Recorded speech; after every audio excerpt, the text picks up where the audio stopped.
Je vais parler en français pour ceux qui parlent en français aussi. La présentation de la formation de l'énergie solaire photovoltaïque. Le panneau solaire, tu sais, Yann Boivin, merci d'être venu pour la formation énergie solaire photovoltaïque.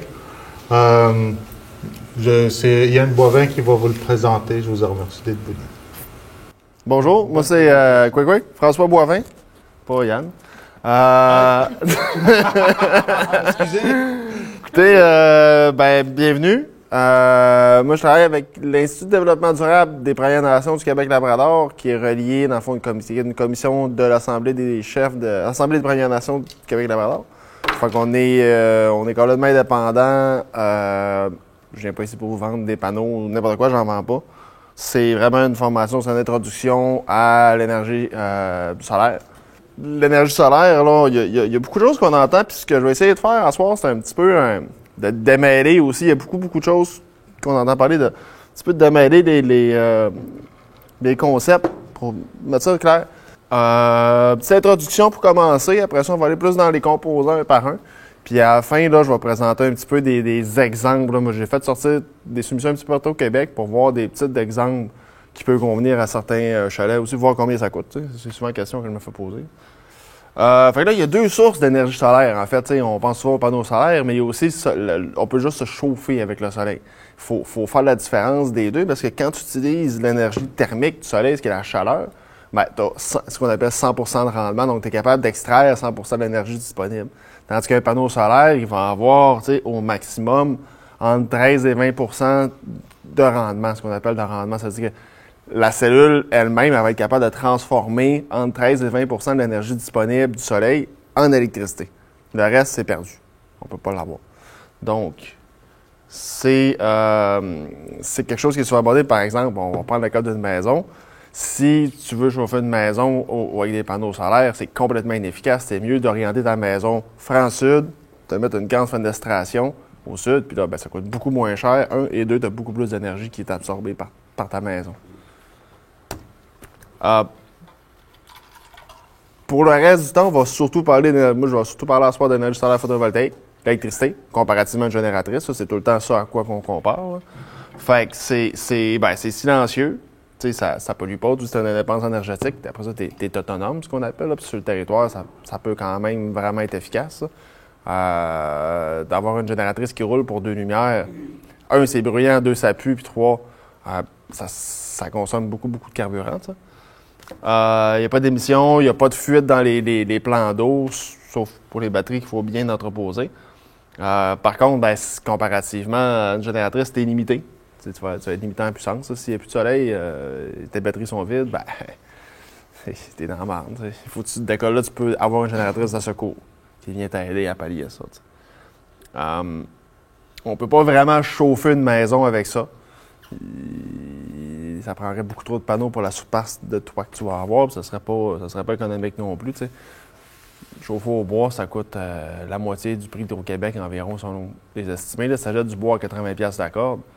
Fait c'est aussi bien d'aller prendre la bonne énergie à la bonne place, donc le bois pour chauffer, les panneaux solaires pour l'électricité. Tu vas aller avoir cette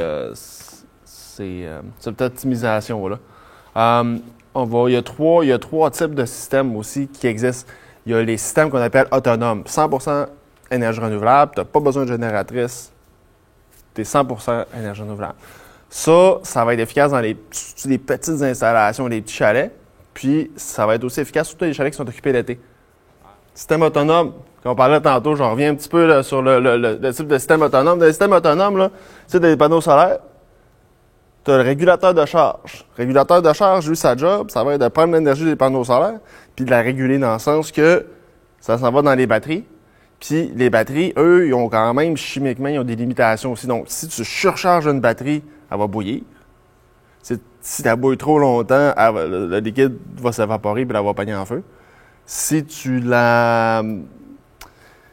branches trop de panneaux solaires sur des batteries puis qu'ils n'ont pas la même tension, le même voltage, ça ne marchera pas non plus. Donc, le régulateur de charge, lui, c'est vraiment, Il va s'assurer que les panneaux et les batteries se parlent bien ensemble. Après ça, une fois que tu as l'énergie dans tes batteries, tu vas avoir deux sortes de charges de consommation ici. Donc, tu vas avoir soit des charges CC et DC, ce qu'on appelle le DC, le 12 volts qu'on a dans les voitures. Souvent, les magasins d'équipements de panneaux solaires, ils vont vendre des équipements spéciaux pour les panneaux solaires. C'est des équipements DC.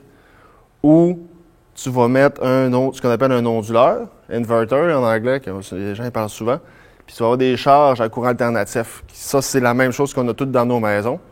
C'est le courant alternatif. La différence entre les deux, c'est qu'ici, je veux dire, tu as des pertes. Lui, il y a quand même 5 % de l'énergie qui passe au travers de ça qui est perdue. Dépendamment, si tu as juste 2-3 lumières puis un frigidaire, ça vaut peut-être la peine d'acheter des équipements spéciaux qui coûtent plus cher à l'achat, mais tu as besoin de moins de batterie, tu vas avoir besoin de moins de panneaux solaires parce que tu n'as pas de perte. Tandis que si tu as un plus gros système un petit peu, tu vas aller là, tu vas pouvoir brancher ta télé, tu vas pouvoir brancher ton ordinateur, toutes tes affaires. Ça dépend de ce que tu veux. Donc, est-ce que c'est clair, ça? Fait que, ça, je vous parlais tantôt de petits panneaux solaires, là. Tu sais, quand vous voyez les cellules ici, là, c'est toutes les mêmes cellules qui sont toutes reliées en série ensemble. Dans le plus gros panneau, tu as plusieurs séquences en série. Fait que si tu branches une cellule, si tu caches une cellule comme ça ici, là, le courant traverse tout. Fait que imaginez que c'est un grand tuyau. Fait que si tu bouges le tuyau à un point au début ou à la fin, c'est fini, il n'y a plus rien qui passe. Puis dans les gros panneaux, il y a plusieurs tuyaux comme ça, il y a plusieurs séries. Fait c'est pour ça que peu importe la cellule que tu vas cacher, ça va être le même résultat. Fait que l'ombre aussi, c'est important de calculer l'ombre à cause de ce phénomène-là. Ça ici, là, vous pouvez vous lever, venez vous voir. Ça ici, là, comme on parlait tantôt, on a... Ça ici, j'ai mis des différents types de protection. T'sais, ça, il y a des fuses. La plupart du monde, ils prennent des fuses comme ça ici, des fuses de char. C'est ce qu'il y a de moins cher. Par contre, si c'est pas bonne fuse, ça va pas bien. Ça, c'est des breakers DC faits pour les panneaux solaires. Ça coûte à peu près 25$ chaque autour de ça. Mais c'est ta vie, tu arrives, tu peux le fermer, tu peux t'en servir comme pour fermer, pour isoler. Tu as ça, tu as un problème, le breaker il saute, tu le resets dans tête. Puis ça, c'est une autre sorte de fuse qui est des plus grosses fuses comme ça ici. Là. Je vais juste vous montrer les différentes façons de le faire. Là. Ici, d'habitude, il y a des panneaux solaires qui rentrent par là, par le disjoncteur. Ça, c'est le régulateur de charge, ici. Comme vous pouvez voir, là, c'est ce que je disais tantôt, c'est un MPPT, ici, qui va être là. Lui, il va s'assurer, il va prendre l'énergie des panneaux solaires, puis il va l'envoyer aux batteries. Par ça, quand les batteries, ça va aux batteries, ça revient par ici, par le courant des batteries. Puis à ce moment-là, ça va vers deux sortes de charges. Soit les charges DC qui sont ici. Là, c'est une lumière que j'ai brisée, fait que je ne l'ai plus.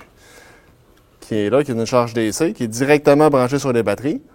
Ou, comme je disais tantôt, il y a l'onduleur qui est là, qui va faire un courant alternatif de maison, qui va avoir... C'est une autre lumière, là. C'est un flot compact d'habitude, mais les deux, ils ont cassé dans le transport.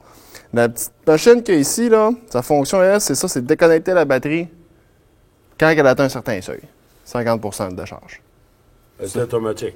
C'est automatique. Okay. Fait que moi, admettons, ce serait mon chalet, là. Toutes mes affaires seraient là-dessus, sauf mon frigidaire. Et une lumière, peut-être. Ah, OK. Parce que, tu veux qu'il ferme à 50%, mais tu peux pas faire ta bouffe en même temps. Fait que tu mets pas ton frigidaire là-dessus, c'est pas la bonne idée. OK. Ton frigidaire, tu le mets direct sur la batterie. Mais tu veux pas que ta TV, elle bouffe le courant de ton frigidaire. Tu veux être sûr que ton frigidaire, il reste d'énergie. Fait que tu mets ta TV là-dessus, toutes tes lumières là-dessus, tu te restes, admettons, une lumière de sécurité, le frigidaire qui sont branchés direct sur la batterie. Fait que de 50 à 30%, c'est pas si grave que ça. En bas de 30%, tu commences à endommager de batterie. Okay. Fait que tu as une petite marge. En arrêtant 50%, ça te donne une marge de sécurité. T'sais. À peu près 20%, là, tu peux continuer à rouler ton frigidaire. Puis tu as une lumière vraiment d'urgence là, aussi. Là. Tu te lèves la nuit pour aller à la toilette, tu vas avoir de la lumière. Là. Fait que tu peux jouer avec ça, puis ça vaut pas si cher que ça, puis vraiment, tu vas sauver des batteries. Là. C'est une petite magie. L'onduleur, il n'est pas branché dessus parce que lui, il est programmable. Puis dans l'onduleur, il va se fermer automatiquement quand il va détecter ça. Les bons onduleurs de qualité, là, ils ont un petit switch en arrière. Là. Il y a deux modes. Il y a un mode 1, mode 2. Le mode économique. Le mode économique, ce qu'il va faire, c'est qu'au lieu d'être tout le temps on, c'est lui juste être à on, il consomme de l'énergie. Juste, même s'il n'y a rien de branché dessus, il consomme quand même de l'énergie. Oh. Puis il y a un petit mode économique, ce qui se met en veille. Puis là, aux 2 secondes, il va aller voir. Ah, y a-t-il quelque chose de branché? Oui, je me réveille. Ou non, je me rendors. Fait que c'est pour ça que je vous dis que c'est en train de devenir de plus en plus populaire, les systèmes avec les onduleurs, c'est parce qu'avant, il n'y avait pas cette fonction-là. Fait qu'il était tout le temps branché, puis il consommait tout le temps de l'énergie. Tandis que là, tu le mets en mode économique, ben, si ton frigidaire il est à bonne température, il ne décolle pas, tu n'as pas de lumière allumée, lui, il dort. Il est en veille. C'est ça. Ça ici, c'est un petit afficheur d'état de batterie. Il y a plusieurs sortes, là. Ça, c'en est un, il y en a d'autres. C'est... Oui, mais c'est toute une patente. Ça vaut à peu près 1002, 1003, 1002, sans les batteries. 1000 piastres sans les batteries, je pense. Puis c'est tous des composants, c'est du top qualité, là, j'ai pas mis de... Fait que c'est ça, t'as le fil qui rentre des panneaux solaires qui est là, qui arrive ici. T'as le fil qui part vers les batteries, qui est le fil rouge là. Puis t'as les fils blancs qui arrivent de l'onduleur ici, qui sont les prises pour... il y avait une couple de prises de maison pour brancher ces appareils, là, qui sont là. Tu as le fil du frigidaire. En tout cas, ça, c'est avant qu'on l'ait... On n'avait pas fini non plus de le brancher. Fait que tu vois ça ici, dans le fond, il y a toutes ces choses-là, mais la plaque est arrivée toute prémontée, comme ça. Fait que là, on a eu... Ce qu'on a fait, c'est qu'on a branché les panneaux solaires, monté le fil des batteries, branché le fil des batteries, branché tout le frigidaire, puis tout ça. Ça prend une demi-journée. En tout cas, merci beaucoup.